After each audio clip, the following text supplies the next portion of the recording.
앞뒤 좌우로 인사해 보겠습니다. 잘 나오셨습니다. 잘 나오셨습니다. 쉬실 수도 있는데 이렇게 나오셔서 기도하시는 여러분을 하나님이 기뻐하실 줄 믿습니다. 오늘 하나님의 영역 우리의 영역이라는 제목으로 같이 말씀을 나누겠습니다. 유명한 미국의 강의 중에서 테드라고 하는 강의가 있습니다. 미국에 있는 유명한 인사, 세계적인 인사들이 나와서 강의를 하는데 저도 가끔 보는데요. 영국의 이제 방송국 유명한 BBC의 PD인 존 로이드라고 하는 사람이 강연을 했는데 강연의 제목이 이렇습니다. 보이지 않는 것들의 목록 이겁니다. 존 로이드는 이런 얘기를 해요. 우리가 본다고 생각하지만 사실은 보이지 않는 것이 이 세상에 더 중요한 역할들을 할 때가 많이 있다. 사실은 우리가 보이는 것은 굉장히 표피적인 것이고 진짜 중요한 것은 보이지 않는 곳에서 다 움직이고 있다. 이렇게 얘기합니다. 우리 몸속에 있는 어떻게 보면은 현미경으로 살펴보면 우리 눈에 보이지 않는 세포를 볼 수 있죠. 세포 안에 또 그 안에는 분자가 있어요. 분자 안에는 또 원자가 있습니다. 그 원자는 그 안에 들어가면 핵과 전자로 구성이 되어 있습니다. 그리고 이것을 움직이는 것은 에너지인데 그런 모든 것들은 우리 눈에 보이거나 감지되지가 않는다는 거죠. 물리학에서 말하는 이 세계를 움직이는 네 가지 힘이 있습니다. 중력, 전자기력, 강한 핵력, 약한 핵력. 요 네 가지인데요. 처음 들어보셨죠? 아마.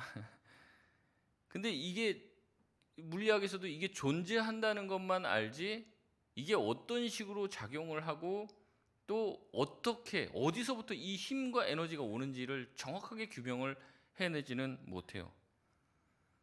우리가 또 자녀를 낳으면 부모를 닮습니다. 이걸 가지고 그 안에 뭐가 있다고 하는 거예요? 유전자가 있다는 거죠. 유전자가 이제 대를 이어서 계속 물려지게 된다는 거죠. 그래서 옛날에는 이제 상상할 수 없었지만 지금은 머리털 몇 가닥만 가지면 이제 유전자 검사를 통해서 이 사람이 친자인지 아닌지도 이제 분별할 수 있는 기술이 있는 거예요.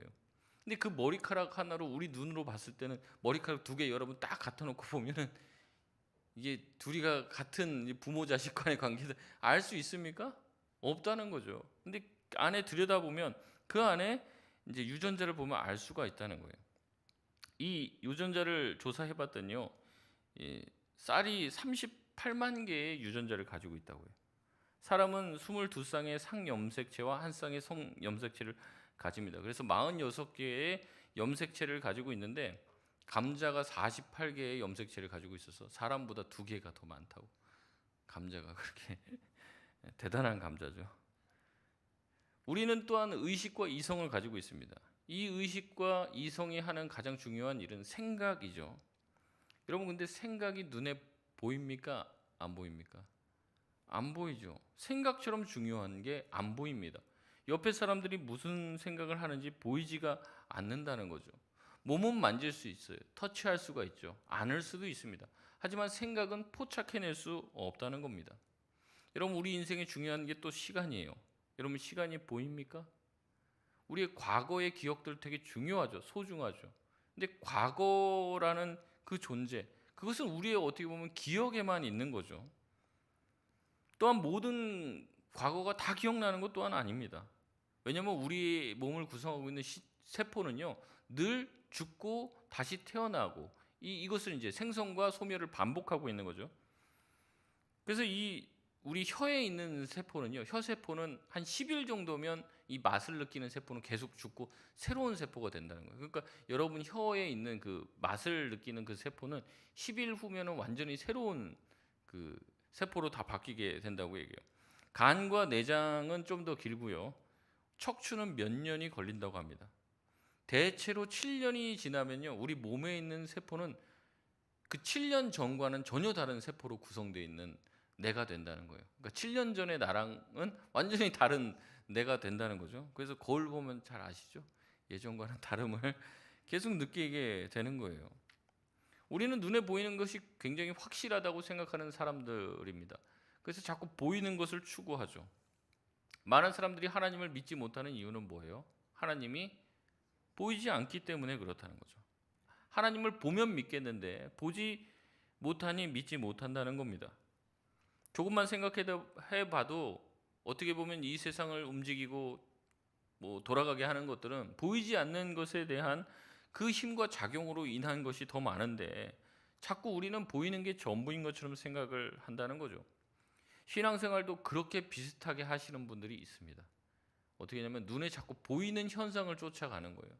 어디 가면은 그 아말감으로 때운 그 이를 목사님이 안수기도를 하면 금리발로 바꿔준다. 그 소문이 나면 우르르 글로 가는 거예요. 여기 가면 또 무슨 희한한 일이 일어난다. 그런 것도 있어요. 목사님이 지나가는데 옆에 금가루가 줄줄줄줄 막 떨어진다는 거예요. 목사님이 그 밑에서 진공청소기 대고 있으면 부자가 되겠네요. 이제 그런 얘기들고 그런 것들을 보러 또 사람들이 몰려다닙니다. 신앙을 한다는 건 어때요? 눈에 보이지 않는 것을 믿는다는 건데도 그 신앙을 가지면서도 눈에 보이는 것을 자꾸 원하는 거예요. 자꾸 그것을 추종하고 쫓아가는 거죠. 오늘 본문 말씀은요, 우리에게 보이는 것보다 보이지 않는 것을 믿으라고 얘기하고 그것을 신뢰하라고 약속을 더 믿으라고 우리에게 말씀하고 있습니다. 6절 말씀에 제자들은 예수님께 묻습니다. 우리 6절 말씀 같이 한번 읽겠습니다. 시작. 그들이 모였을 때 예수께 여쭈어 이르되 주께서 이스라엘 나라를 회복하심이 이때니까 하니. 아멘. 예수님이 이스라엘을 회복하는 것이 지금이냐라고 묻는 거죠. 예수님은 부활하셨어요. 이제 사람들을 모아놨습니다. 그러니까 이 사람들과 한번 무슨 일을 벌이실 것 같은 느낌을 받는 거죠. 그러니까 지금입니까? 지금 이제 정말 예수님께서 이제는 이 세상을 다 뒤집어 엎으시는 겁니까? 지금 이 기대에 꽉 차 있는 거예요. 예수님의 제자들, 예수님이 십자가에서 부활하시고 난 다음에 변한 게 아니야. 아직 성령 받기 전에는 세상적인 생각이 그대로 있는 사람들입니다. 아직도 예수님이 세상적인 방법으로 세상을 뒤엎고 왕좌에 올라서 자기들도 함께 예수님과 왕으로서 통치할 것을 꿈꾸고 있는 세상적인 생각을 가지고 있는 사람이 이 예수님의 제자예요. 그렇기만 하면은 자기들이 로마를 뒤집어 엎고 완전히 새로운 국가를 건설할 수 있을 것이라고 생각을 여전히 하고 있는 겁니다. 그러니까 예수님을 믿는데도 여전히 생각은 안 바뀌는 거예요. 그래서 예수님에게 그런 기대감으로 질문을 하는 거죠. 근데 그런 기대감은요, 예수님을 적잖이 실망시켰습니다. 예수님이 한두 번 얘기한 게 아니거든요. 내가 세우는 나라는 세상 나라가 아니라고 얘기하고 나는 이 땅에 왕으로 왔지만 너에게 군림하지 않고 너희를 섬기는 왕이 될 것이라고 얘기했습니다. 그리고 너희도 또한 서로를 섬기라고 이야기를 했죠. 내가 세우는 나라는 세상 나라와는 다른 하나님의 나라라고 이야기를 했습니다. 그런데 여전히 제자들은 하나님의 나라의 본질과 성령에 대해서도 오해하는 거예요. 500의 형제 대단한 사람들이 모이니까 이 힘을 가지고 나라를 한번 뒤집어 엎어볼 생각을 하고 있는 거죠. 여러분, 우리 또한 이런 생각을 할 때가 있어요. 뭔가 하나님이 우리와 함께 하시고 역사하면 뭔가가 보일 줄 생각하는 거죠. 그리고 뭔가가 보여지길 기대하는 거예요. 그래서 하나님께서 나와 함께 하시면 희한하고 좋은 일들이 가득해야 된다고 생각을 합니다. 좋지 않은 일들, 다치거나 아프거나 이러면 내가 무슨 죄를 졌지? 하나님이 나를 안 사랑하시나? 하나님이 나를 미워하시나? 이런 생각들을 하게 된다는 거죠. 하나님이 나를 벌하시나? 이런 생각을 하기 쉽습니다. 근데 이런 모든 것들은요, 우리가 하나님에 대해서 오해하고 있기 때문에 생각하는 것이죠. 여러분, 이스라엘 백성도 마찬가지였습니다. 자신들이 하나님을 섬기기 때문에 자신들은 절대로 망할 일이 없다고 생각했던 사람들입니다. 그런데 어떻게 돼요? 외적의 침입을 받고 무너져요. 포로로 다 끌려갑니다. 그리고 다시 회복이 됐어요. 그럼 이제는 또 하나님 잘 섬기고 살아야 되잖아요. 근데 그들이 또 하나님과의 약속을 깨고 하나님을 배반합니다. 그래서 이제는 로마에게 완전히 짓밟히고 멸망당하게 된 것이죠. 굉장히 충격을 받은 것입니다. 여러분, 로마 또한 마찬가지였어요. 로마가요, 태양신을 섬기고 이방신을 섬기다가 이제는 왕이 바뀌고 황제가 바뀌면서 이제는 기독교를 우리 로마의 국교로 삼겠다. 그래서 다 온 백성은 다 예배를 드리고 기독교를 믿고 예수를 믿어라. 그래서 나라가 국교화됐어요. 어떤 분들은 우리나라 또한 그렇게 되길 바라시는 분이 계실지 모르겠습니다. 근데 이렇게 됐는데요. 그러면 어떻게 해야 돼요? 좋은 일이 가득해야 되잖아요. 근데 이 로마가 이 이후로 쇠퇴하기 시작합니다. 하나님을 믿고 주님을 뭐 국교로 삼고 이러면 승승장구해야 될 거 아니에요. 근데 그렇지가 않더라는 거예요. 주변의 나라들이 강성해지기 시작해요. 로마를 쳐들어오기 시작합니다. 그리고 로마가 점점 쪼그라들어요. 로마 사람들이 뭐라고 했는지 아십니까? 아, 우리가 신을 바꿔서 그렇다. 태양신으로 다시 돌아가야 된다는 거예요. 태양신 섬길 때는 잘 먹고 잘 살았는데 우리가 예수를 믿고 하나님을 받아들이고 나서는 지금 나라가 이렇게 쪼그라들고 망해졌다는 거죠. 이들 모두는요, 세상적인 잘됨과 신앙을 결부를 자꾸 시키는 거죠. 이 제자들도 똑같은 거예요. 우리가 이제는 예수님 부활도 하셨으니까 이제 앞으로 나타나면 예수님 부활하셨으니까 못하실 일이 뭐가 있겠어요. 예수님 데리고 지금 이 몇백 명이랑 같이 가서 하면은 나라를 전복하고 로마를 뒤집어내는 건 일도 아닌 거죠. 지금 그걸 꿈꾸고 있는 거예요. 결국 예수님을 이용해서 세상적인 성공을 꿈꾸는 겁니다. 우리 안에도 크고 작지만 그런 욕망이 있는 거죠. 예수님을 믿고 주님의 나라와 주님이 기뻐하시는 그것을 이루려는 데에 관심이 있는 게 아니라 어디에 관심이 있는 거예요? 나의 부귀와 영화와 나의 잘됨, 우리 자녀들이 번성하는 것, 높아지는 것, 거기에 관심이 있을 때가 많이 있다는 거죠. 근데 그게 좀 잘 안 되게 되면 이러는 거예요. 아유, 잘못 신을 믿었나? 예전에 계속 그냥 절 다닌 거 다닐 거 그냥 왜 괜히 교회 바꿔갖고 내가 이렇게 되나, 이런 생각들을 하게 되는 거죠. 여러분, 이 모든 것은 하나님의 나라를 세속적으로 이해했기 때문에 그런 것입니다. 무속 종교처럼 생각하는 거죠. 눈에 보이는 것을 쫓아가는 거예요. 그래서 칼빈은요, 이 부분을 주석하면서 뭐라고 얘기하냐면 그들의 질문은 단어 하나하나마다 다 잘못됐다. 주님께서 나라를 회복하심이 이때니까 기대에 차서 얘기하는 그들의 질문이 단어 하나하나가 다 잘못된 말이었다라고 비판을 했습니다. 제자들의 이런 모습이 참 어리석어 보이죠. 그런데 우리 또한 비슷할 때가 많이 있다는 겁니다. 하나님의 말씀을 배우고 익히고 예수님이 꿈꾸는 나라와 세계가 무엇인지를 듣지만 우리 마음에는 여전히 그래도 내가 잘 되고 내가 뭐 복받고 뭐 그래야지 전도도 되고 뭐 얘기할 말이 생기는 거잖아요. 내가 예수 믿었더니 이렇게 복받고 잘 되고 내 인생이 역전되었다. 그래서 자꾸 역전의 하나님을 우리가 강조하기가 쉬워요. 근데 때로는 역전이 안 되는 경우도 있습니다. 역전되는 경우도 있지만 그냥 그대로 그냥 내리막길 걷다가 주님 만나는 경우도 있다는 거예요. 근데 우리는 그렇게 되는 믿음은 뭔가 잘못된 것처럼 생각을 합니다. 늘 세상적인 욕심과 신앙을 결부짓는 경우가 많이 있고 그런 욕심을 내세워 기도할 때가 많이 있다는 거죠. 여러분, 이 질문을 듣고 예수님은 너무나 답답하셨던 것 같아요. 그래서 오늘 본문에 다시 한번 너희들이 해야 될 것과 하지 말아야 될 것이 무엇인지를 명확하게 설명을 해 주십니다. 우리 7절, 8절 말씀인데요. 우리 같이 한 목소리로 읽도록 하겠습니다. 시작. 이르시되 때와 시기는 아버지께서 자기의 권한에 두셨으니 너희가 알 바 아니요 오직 성령이 너희에게 임하시면 너희가 권능을 받고 예루살렘과 온 유대와 사마리아와 땅 끝까지 이르러 내 증인이 되리라 하시니라. 아멘. 그럼 보통 8절 말씀은 잘 아시죠? 근데 7, 8절을 같이 봐야 됩니다. 왜냐하면 제자들이 한 물음에 대한 예수님의 대답이 7, 8절로 이어지기 때문에 그래요. 7, 8절에 예수님은 먼저 무엇을 너희가 관심 가지 말아야 될지를 7절에 말씀하시고 너희가 해야 될 것을 8절에 말씀하고 계십니다. 첫 번째는요, 우리가 관심을 가지 말고 관심을 꺼야 될 영역입니다. 예수님이 7절에 말씀하시는 거죠. 너희가 알 바 아니다. 아, 기분 나쁠 수 있어요. 여러분이 저한테 뭐 목사님 뭐 정규인 수련회 언제 가세요? 뭐 알아서 뭐 하시려고요? 뭐 가자고 하면 그때 가면 되지 뭐 알 바 아니요? 막 이러면은 뭐라고 하지? 기분 나쁘실 거 아니에요. 아, 뭐 얘기해 주면 되지 뭘 그 알 바가 아니래. 예수님이 굉장히 과격하게 얘기하신 것 같습니다. 근데 실제로도 그래요. 예수님이 얘기합니다. 제자들이 지금 이때입니까? 지금 이때가 나라가 뒤집어지고 예수님이 이제 한바탕 하실 때입니까? 예수님이 얘기하는 거죠. 때와 시기는 아버지께서 자기에게 권한을 두셨으니 너희가 알 바가 아니다.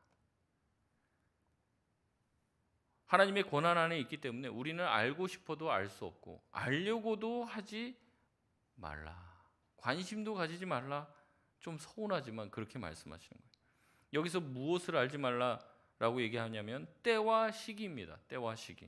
같은 말인 것 같은데 원문으로 보면 크로노스, 카이로스 이렇게 되어 있습니다. 크로노스와 카이로스는 다 시간으로 번역될 수 있는 단어예요. 근데 이제 의미가 달라요. 이게 뭐냐면 크로노스는 실제 객관적인 시간을 얘기합니다. 뭐 오늘 이제 오후 예배가 저녁 예배가 8시에 있다. 교회에서 8시에 있다. 그럼 8시가 이제 크로노스 이겁니다. 근데 카이로스는요. 그게 아니라 어떤 결정적인 순간을 얘기하는 거예요. 그러니까 내가 그 사람을 만났던 그 순간을 얘기하는 거고 그 사람과 같이 시간을 보냈다 이렇게 얘기했을 때 그 시간들, 그 때를 얘기한다는 거죠. 그래서 이것을 동시에 얘기하고 있어요. 그 어떤 결정적인 시간. 그래서 가끔 가다가 종말론자들이 뭐 이제 얘기할 때 시한부 종말론자가 몇 날 며칠 몇 시 몇 분에 온다 그런 식으로 얘기를 한단 말이죠. 성경을 통해서 짜맞춘다는. 그러니까 뭐를 얘기하냐면 크로노스를 얘기하는 거예요. 근데 뭐라고 하는 거예요? 그게 아버지의 권한 안에 있으니 너희는 알 바가 아니라고 분명히 얘기하고 계신다는 거죠. 여러분 우리는 기도할 때 뭐라고 얘기합니까? 이런 것을 알려달라고 해요. 도대체 언제 응답됩니까? 일주일 후입니까? 3일 후입니까? 그 크로노스를 알고 싶은 거예요. 심지어 카이로스를 알고 싶습니다. 그때 내가 만약에 그때 시험 칠 때 뭐가 어떻게 됩니까? 그거를 알고 싶은 거예요. 도대체 언제쯤 뭐가 이루어질 것인지 우리가 기도하면서 그것을 궁금해한다는 거죠. 객관적인 어떤 날에 그것이 이루어져야 된다고 못을 받고 기도하기도 합니다. 여러분 이 모든 것이 크로노스와 카이로스를 알고 싶어하고 그것을 결정하려고 하는 나의 욕망이 부여된 기도일 수 있죠. 여러분 저는 이 기도가 된다 안 된다라는 말씀을 드리는 것이 아닙니다. 때로는 그렇게 기도할 때 그렇게 되는 경우가 있어요. 그렇기 때문에 제가 그것을 다 부인하지는 않습니다. 근데 우리의 관심과 초점이 거기에 가 있어서는 안 된다고 예수님이 말씀하시는 거예요. 물론 알려주시면 알 수도 있겠죠. 근데 거기에 관심을 두지 말라는 겁니다. 제자들도 이 말씀을 하는 거죠. 도대체 언제 회복하실 것이냐. 자기들은 그게 궁금한 거예요. 그래서 지금은 이렇게 뭔가 유대 나라의 또 로마의 압제를 받고 있잖아요. 근데 이게 언제 해방되고 자기가 언제 다시 기득권의 자리에 올라갈 수 있을지 궁금한 것이죠. 그래서 아니 내가 왕처럼 귀족처럼 아니면 때로는 왕 비슷하게라도 살 수 있는 날이 언젠지 궁금한 거예요. 그 날을 알면 참을 수 있으니까 지금의 고난도 그 얘기를 하는 겁니다. 근데 예수님은 섭섭해요. 뭐라고 얘기하는 거예요? 그 날과 그 때와 시기는 하나님의 영역 안에 있으니 너희의 알 바가 아니다. 알려고 하지 말아라. 심지어 예수님은요 복음서에 그 날과 시는 나도 모른다라고 얘기합니다. 아버지의 권한 안에 있다는 거죠. 그러므로 제자들은 자신의 호기심을 접어야 했습니다. 아무것도 모르는 채로 있어야만 했다는 거죠. 그게 바로 예수님이 제자들에게 원하시는 것이었습니다. 많은 예언의 성취뿐 아니라 하나님이 알려주시지 않는 알 수 없는 영역에 대한 진리도 너희가 알려고 하지 말고 모르는 채로 그냥 있는 것이 좋다고 이야기하고 있습니다. 그럼에도 불구하고 많은 호기심을 가지고 있는 사람들이 얘기합니다. 도대체 목사님 외계인은 있습니까? 모릅니다. 저한테 그걸 물어보면 뭐 어떻게 하겠습니까? 뭐 있을 수도 있고 없을 수도 있죠. 뭐 성경에 안 나온다고 뭐 다 없는 건 아니잖아요. 근데 자꾸 우리는 그렇게 알지 못하는 것들에 대해서 자꾸 알고 싶어하고 이게 맞니 틀리니 이게 성경에 있니 없니 성경이 믿을 수 있는 거냐 없냐 많은 것들에 대해서 궁금하는데 말하지 않는 것 성경에서 말하지 않는 것은 선을 넘어가지 않는 것이 좋다는 거예요. 예수님은 먼저는 때와 시기에 대해서는 너희가 알 바가 아니라고 얘기합니다. 그렇다면 우리가 알고 해야 될 영역은 무엇입니까? 우리 아까 읽었는데 8절 말씀입니다. 다시 한번 읽겠습니다. 시작. 오직 성령이 너희에게 임하시면 너희가 권능을 받고 예루살렘과 온 유대와 사마리아와 땅끝까지 이르러 내 증인이 되리라 하시니라. 아멘. 때와 기한이 하나님의 영역이라면 우리가 해야 될 것은 무엇이냐? 우리가 궁금해야 되고 우리가 애쓰고 노력해야 될 것은 무엇인 거예요? 땅끝까지 이르러 내 증인으로서의 역할을 감당해라. 성령이 너에게 임하시면 너희가 권능을 받고 증인으로서의 삶을 살게 될 것이다. 이것을 기억하라는 거죠. 그러니까 성령을 기다리고 성령이 임하심을 위해서 모여서 예루살렘을 떠나지 말라고 뒤에 얘기하고 있는 겁니다. 여기서 이게 우리 8절에 시작할 때 오직이라고 얘기를 하고 있어요. 오직. 그러다 보니까 이게 우리가 이 오직이라고 하는 이 번역이 적절한지는 제가 모르겠습니다. 이게 뭐냐면 이 단어가 이제 헬라어 알라라고 하는 단어인데 이게 뭐냐면 but 이거예요. 그러나 이런 거예요.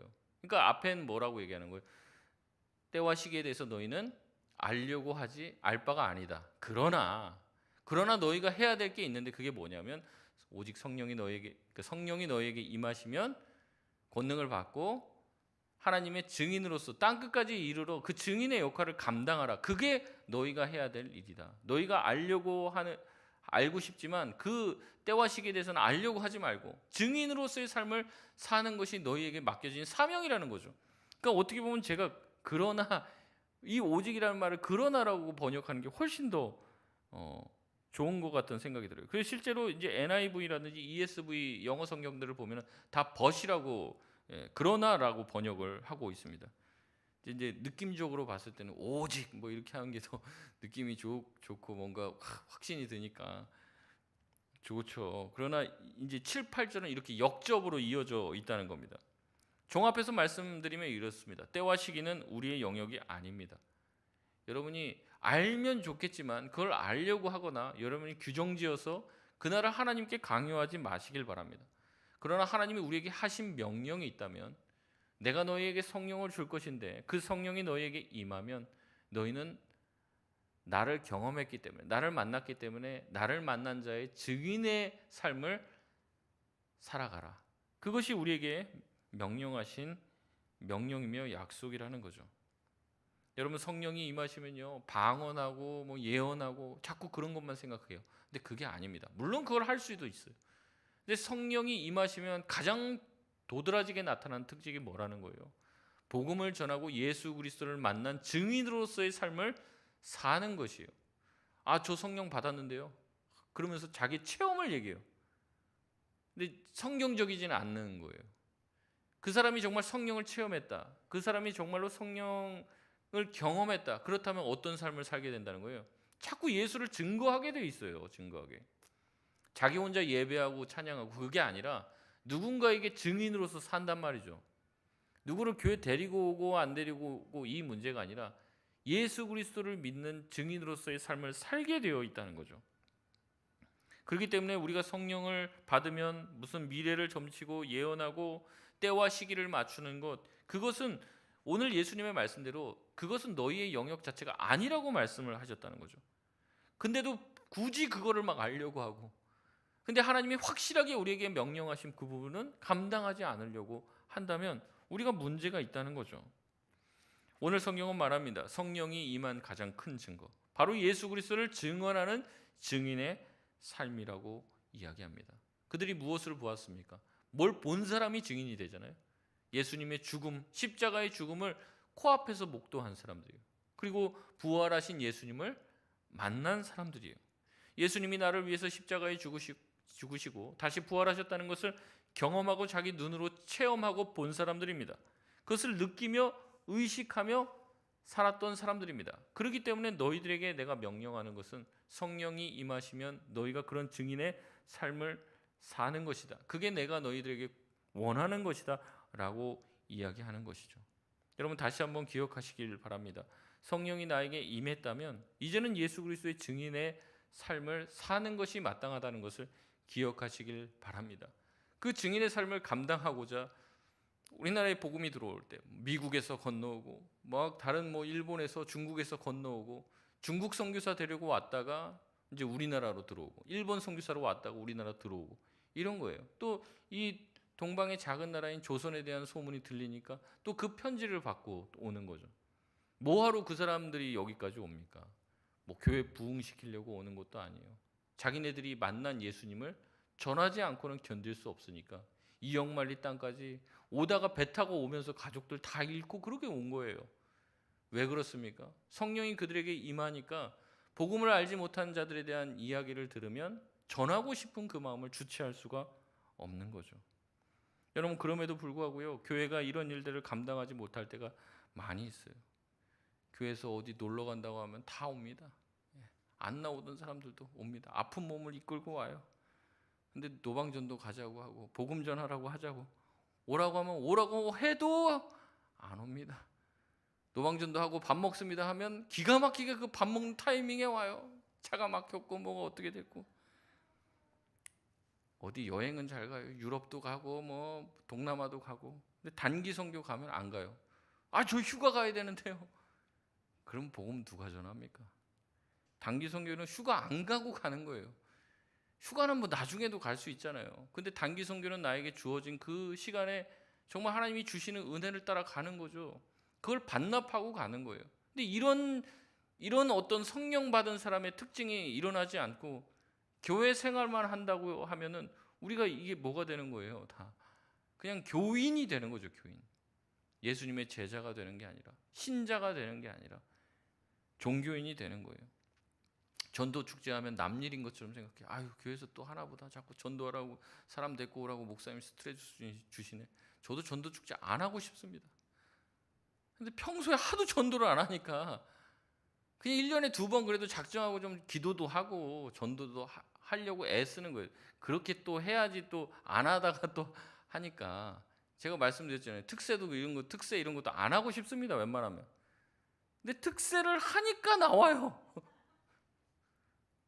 뭐 어떤 마음을 먹으셨는지 모르겠는데 내가 특세는 나오겠다 뭐 이러는 것 같아요. 그래서 특세는 또 나와요. 근데 특세를 안 하면 평생 새벽기도는 안 나오실 분이에요. 그러니까 저도 힘듭니다. 근데 특세를 하는 거예요. 뭐 그런 거 전도 축제도 마찬가지고. 늘 여러분이, 저와 여러분이 늘 전도하는 삶을 살아요. 증인의 삶을 살아요. 뭐 하러 합니까? 그럼 하고 있는데 지금 매주가 전도 축제인데 무슨 이걸 하는 거예요? 매주가 매일이 특세인데 뭐 하러 특세를 해요? 우리한테는 특세지 하나님한테는 그냥 왔나 보다. 하나님한테는 그냥 뭐 똑같은 것 아닙니까? 우리가 특별하다 막 이런 거죠. 하나님한테 특별할 것도 없어요. 여러분 그러면서도 이렇게 하나님이 우리에게 명령하신 것은 하려고 해요, 안 하려고 해요? 자꾸 안 하려고 하고 피하려고 하고. 근데 하나님이 알지 마라, 관심 꺼라. 그거는 알고 싶어요. 도대체 내 기도 언제 됩니까? 되긴 되는 겁니까? 많이 기다렸습니다. 뭐 이런 얘기 한다는 거죠. 때와 기한을 알고 싶어요. 그러니까 이게 왜 이렇게 우리는 자꾸 청개구리 같이 노는지. 하나님이랑 이 코드가 잘 맞아야 되는데 코드가 안 맞아요. 하나님이 알지 말라는 거는 그렇게 알고 싶어하고 도대체 언제 결혼하는 거예요? 저는 뭐 이러는 거죠. 근데 이제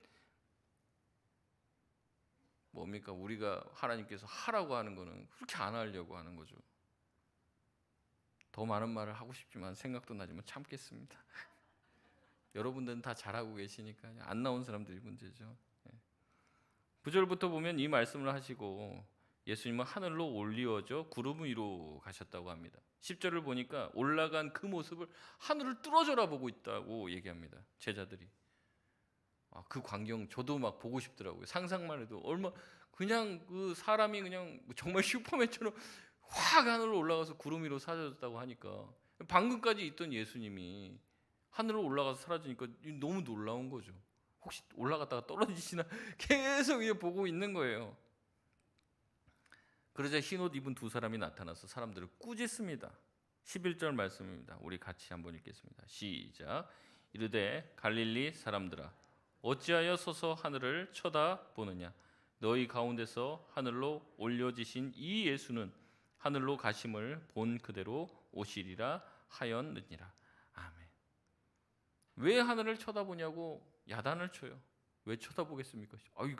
생전에 처음 보는 그 광경인데 신기하니 당연히 쳐다보죠. 그럼에도 불구하고 이 두 천사는 꾸짖으며 왜 쳐다보냐 이렇게 얘기합니다. 예수님은 하늘로 가심 본 그대로 오시겠다라고 얘기하며 그들의 정신을 다시 한번 번쩍 들게 만드는 거예요. 방금 예수님이 얘기하고 승천하셨어요. 너희가 관심 가지 말아야 될 것, 너희가 앞으로 해야 될 것을 당부하셨는데도 그 말에는 관심 없어요. 여전히 그들은 뭐에만 관심이 있어요? 눈에 보이는 거, 희한한 광경, 여기에만 포커싱이 돼 있는 거예요.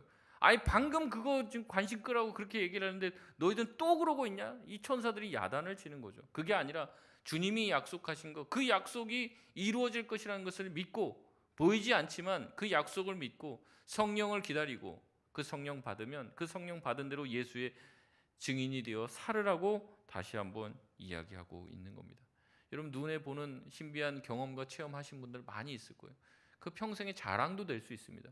근데 거기에 홀려 있으면 안 돼요. 그게 아니라 주님이 나에게 그 경험을 왜 주셨겠습니까? 그만큼 내가 연약하니까 강한 경험을 주시는 거예요. 그 강한 경험이 아니면 조금만 어려움이 생겨도 흔들리잖아요. 근데 그때가 너무 강렬한 경험을 했기 때문에 흔들릴 일이 없어요. 그런 분들은 핍박과 고난도 많이 있습니다. 그만큼 어려움이 생기기 때문에 강한 체험을 주신 거예요. 흔들리지 말라고. 근데 그 체험에만 또 홀려갖고 그냥 내가 이런 체험한 사람이다라고 이렇게 막 어깨가 막 이렇게 교만해져갖고 올라가 있으면 안 되죠. 그 체험을 주셨으니 이제는 어떤 삶을 살아야 됩니까? 예수님의 증인이 된 삶을 살아야 할 줄 믿습니다. 주님의 약속과 명령, 그것을 기억해야 하는 것이에요. 그래서 천사는 제자들을 책망하는 것입니다. 언제 될지, 언제 어느 순간 이루어질지 모르는 일에 여러분 관심 가지지 마시길 바랍니다. 약속하신 성령을 기다리시고 그 성령을 통해 하나님께서 주신 능력이 있다면 그리스도의 증인으로서의 삶을 감당해내는데 사용하실 수 있는 우리 모든 성도님들 되시기를 바랍니다. 그렇게 하시기 위해서 예수님이 십자가에 죽으신 거예요. 그렇게 하라고 우리에게 성령을 주신 거예요. 성령 받은 거 자랑하고 다니고 은사 받은 거 자랑하고 누군가 은사 받지 못하는 사람들 주눅들게 만들려고 하는 게 아니라는 거죠. 예수 그리스도의 증인으로서의 삶을 살으라고 우리에게 능력을 주시고 체험과 경험을 주신 줄 믿습니다. 그렇게 예수님을 전하는 삶을 사는 것이 주님이 기뻐하시는 일이에요. 그러려고 우리에게 신앙과 체험을 주신 것이에요. 한 가지 예화만 같이 나누고 마치겠는데요. 1999년 4월 20일 날 미국 콜로라도주 덴버시의 콜럼바인 고등학교에서 이 학생 25명과 이 범죄자 잡힌 사람들이죠. 범인 2명이 총기 난사송에서 이 피투성이가 되어서 죽는 사건과 사고가 있었습니다. 그때 이제 불량 서클에 있었던 애들 둘이서 어디서 총을 구해와갖고 이제 친구들을 다 쏴 죽인 거죠. 그때 이제 총을 들고 있었던 이제 기관총을 들고 있었던 한 이 불량 학생이 이제 들어와서 17살 된 레이첼 스캇이라고 하는 이 소녀에게 총을 들고 이렇게 말했다고 얘기해요. 너는 하나님을 믿냐? 이렇게 말했다고 그래요. 정말로 그렇게 물어봤다. 그럼 거기서 뭐라고 대답해야 됩니까? 아니요. 이래야지 살 거 아니에요. 근데 그 소녀가 뭐라고 얘기했냐면 그 똑바로 옆에 있는 사람들이 증언한 거예요. 똑바로 그 범인을 쳐다보면서 Yes, I believe in God 이렇게 얘기했다는 거예요. 그래, 나는 하나님을 믿어. 그렇게 얘기했다는 거예요. 그러자마자 그냥 총을 쏴갖고 가슴이 완전히 벌집이 됐다는 거예요. 그것을 봤다는 거죠. 근데 그 얘기가 이 사건을 통해서 이제 미국 전역에 알려지게 됐습니다. 그래서 그때 미국 10대 크리스찬들이 전부 다 티셔츠를 만드는데 Yes, I believe in God. 나는 하나님을 믿는 사람입니다. 이게 뭔가 하나님을 믿는 사람들은 아직도 뭔가 미개하다 이런 식으로도 미국에서도 그렇게 봐요. 그런 느낌들이 있는데 이때를 계기를 하고 이제 계기를 통해서 내가 하나님 믿는다는 것을 자랑하고 나온 거예요. 그래서 수많은 학생들이 모여서 각 지역에서 이 10대 학생들이 모여서 집회를 하고 하나님 앞에서 우리가 믿음을 고백하면서 내가 세상과 타협하지 않으면서 살겠다고 다 그 티셔츠 입고 같이 그 주제로 계속 모여서 집회를 했던 그런 이야기들을 들었습니다. 여러분, 우리 어떻습니까? 예수님을 증거하고 예수님 믿는다는 그 신앙을 다른 사람들에게 이야기하면서 살고 있냐는 거죠. 우리에게도 마찬가지로 그런 위협의 시기가 올 수도 있잖아요. 언젠가는. 제가 안 좋은 지금 부정적인 얘기를 하나요? 우리에게도 만약에 온다면 타협하지도 않고 그래, 나 예수 믿어. 나 하나님 믿어라고 말할 수 있는 신앙의 고백을 할 수 있는, 지금도 친구들 사이에 뭔가 전도하려면 쭈뼛쭈뼛하고 이게 아니라 내가 나를 구원해 주시고 나에게 예수 믿게 하시고 나에게 감동과 체험을 주신 그 하나님의 그 사랑을 전하는 것이 주님이 우리에게 주신 명령임을 기억하며 늘 주님을 전하는 삶을 사는 저와 여러분 다 되시길 바랍니다.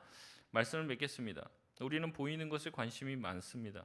예수를 믿고 난 후에도 때와 기한, 또 인생의 성공과 또 실패, 거기에 관심이 더 가 있을 때가 많이 있죠. 그러나 예수님은 거기에 관심 갖지 말라고 이야기하십니다. 눈에 보이지 않지만 나의 약속을 믿고 내가 준 능력을 통하여 나의 증인된 삶을 살라라고 우리에게 말씀하고 있습니다. 이 소녀가 어떻게 그런 고백을 하며 총을 맞을 수 있었을까요?